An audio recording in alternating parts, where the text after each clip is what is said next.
l'impegno entro l'estate a avere il progetto della nuova linea ferroviaria.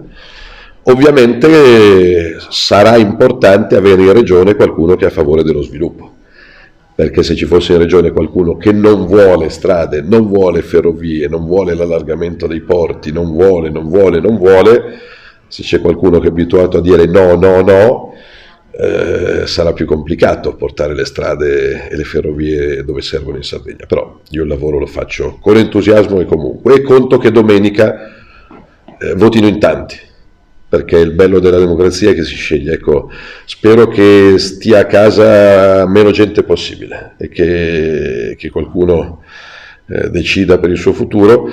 Quanto la Lega abbia puntato sulla provincia di Nuoro lo dimostra il fatto che l'unico assessore nuorese era l'assessore Saio ai lavori pubblici della Lega. Ci ha bruciato tutte le domande con questa risposta. È perfetto, perché è un esempio di come si coinvolgono i territori e di come i problemi si risolvano parlandone.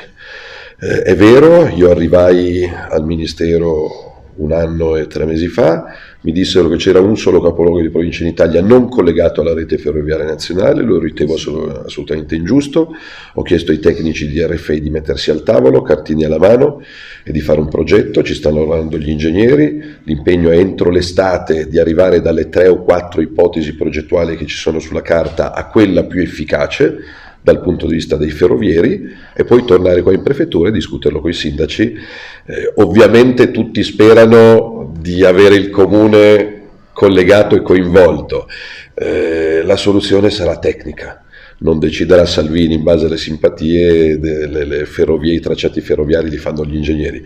Per me sarà motivo di orgoglio, dopo non so quanti decenni, collegare Nuoro alla rete ferroviaria, quindi ci rivedremo entro la fine dell'estate come promesso per discutere del tracciato sulla cartina. È un progetto serio, ci vuole la condivisione della cittadinanza e ci vogliono i soldi.